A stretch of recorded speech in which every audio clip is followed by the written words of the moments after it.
العظمة والفخامة، الإبداع الفني والإعجاز الهندسي، المعبد الرائع اللي بناه الفرعون العظيم وبلغت أهميته إن العالم كله تعاون لإنقاذه من الغرق، واللي بيشهد كل سنة معجزة بيجيلها الناس من كل مكان في العالم عشان يتفرجوا عليها ويشوفوا عظمة الفراعنة.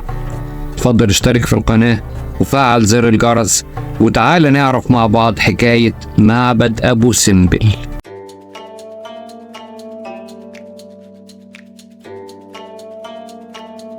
على الضفة الغربية لبحيرة ناصر خلف السد العالي، وعلى بعد 290 كيلومتر جنوب غرب أسوان، يقع معبد أبو سمبل. وهو في الحقيقة مش معبد واحد، لا ده معبدين ومجموعة تماثيل. بدأ العمل في بنائه سنة 1244 قبل الميلاد في عهد الملك رمسيس الثاني، أشهر فراعنة مصر القديمة، وبيعتقد أنه بناه تخليدا لانتصاره في معركة قادش اللي انتصر فيها الملك رمسيس الثاني على الحيثيين.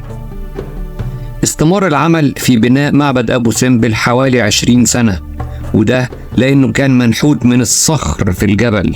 يعني البنائين الفراعنة شكلوا الجبل وقطعوه وعملوا منه المعبدين والتماثيل. واجهة المعبد هي الشكل الشهير جدا للأربع تماثيل للملك رمسيس الثاني جالس على عرشه في ثقة وعظمة. وأحد التماثيل دي وهو التمثال الثالث من اليمين جزء منه انهار في زلزال حصل زمان قوي، لكن بقية التمثال لسه موجود. يتكون معبد أبو سمبل من معبدين: المعبد الكبير بتاع الملك رمسيس الثاني وهو مخصص لعبادة آمون ورع حور أختي وبتاح، الآلهة الكبار عند الفراعنة، إله طيبة وإله الشمس، والإله الأساسي اللي الفراعنة كانوا بيعتقدوا إن هو اللي خلق وأنشأ الكون ده كله.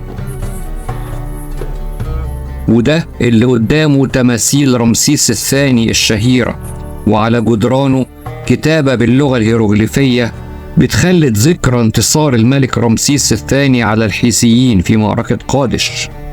وده المعبد اللي فيه الغرفة اللي اسمها الحرم المقدس أو قدس الأقداس، واللي بتشهد معجزة بتحصل مرتين في السنة هنتكلم عليها بعد شوية.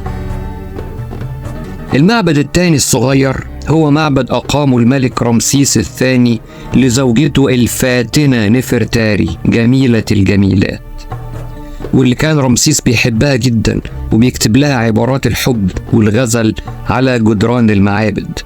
ومن ضمن مظاهر حبه ليها إنه أقام تمثالها بجوار تمثاله في مدخل المعبد الصغير وبنفس الحجم، في حين إن الطبيعي في الوقت ده إن تماثيل الملكات تكون أصغر شوية من تماثيل الملوك الذكور. لكن رمسيس الثاني خالف القاعدة دي عشان خاطر زوجته الجميلة نفرتاري. شهدت الستينات من القرن الماضي عملية من أكبر وأشهر عمليات النقل في التاريخ. لما تقرر بناء السد العالي وجدوا إن المياه اللي هتتجمع خلف السد واللي عملت بحيرة ناصر بعد كده، وجدوا إنها هتغرق بلاد النوبة وكمان هتغرق معبد أبو سمبل. وهنا اليونسكو اتدخلت وأدارت عملية نقل جبارة قام بيها أكتر من 2000 عامل مصري. فصلوا المعبد عن الجبل اللي كان منحوت فيه، وبعدين وباستخدام مناشير يدوية صنعتها شركة سويدية مخصوص للعملية دي قاموا بتقطيع المعبد إلى آلاف القطع. وبعدين الأوناش العملاقة حملت القطع دي ونقلتها للمكان الجديد اللي أقيم فيه المعبد على بعد 200 متر للخلف وارتفاع 65 متر لأعلى من المكان الأصلي للمعبد. وتمت العملية كلها تحت إشراف مهندسين من دول مختلفة. اليونسكو بعد كده أدرجت معبد أبو سمبل ضمن قائمة التراث العالمي سنة 1979. السواح بيجوا من كل مكان في العالم عشان يتفرجوا على آثار مصر، لكن معبد أبو سمبل بالذات ليه معجزة سنوية بتخلي الناس يجوا من كل حتة عشان يشوفوها. في يوم 22 أكتوبر ويوم 22 فبراير من كل عام بنشهد معجزة تعامد الشمس على وجه رمسيس الثاني. ايه المعجزة اللي فيها يعني؟ المعجزة سيادتك ان الغرفة اللي بيسموها الحرم المقدس او قدس الاقداس بتفضل مظلمة طول السنة، الشمس مش بتدخلها ما عدا في اليومين دول، واللي بيمثلوا يوم ميلاد الملك رمسيس ويوم توليه العرش.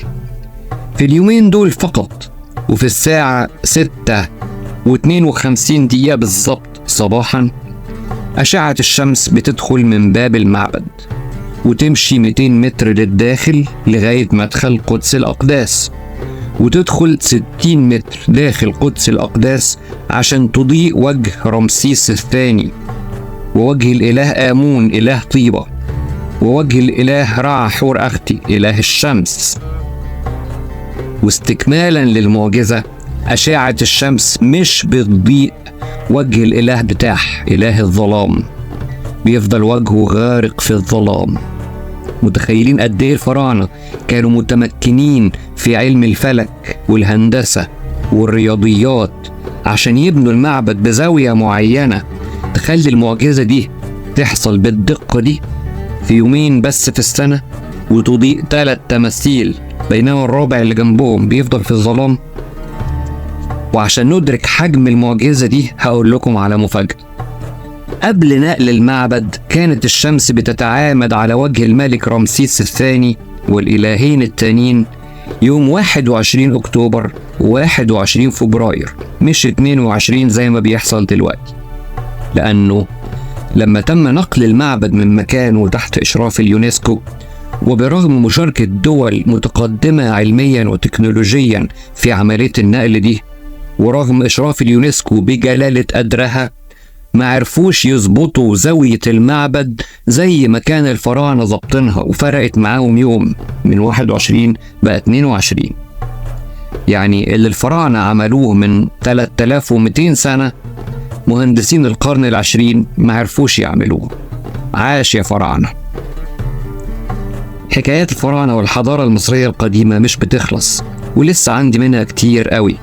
لو الفيديو عجبك يبقى ما تتخلش عليه باللايك والشير، ولو حضرتك ضيف على القناة ولسه مش مشترك فيها أدعوك للاشتراك في القناة وتفعيل زر الجرس عشان يوصلك إشعار أول ما ننزل فيديو جديد من حكايات الفراعنة والحضارة المصرية القديمة.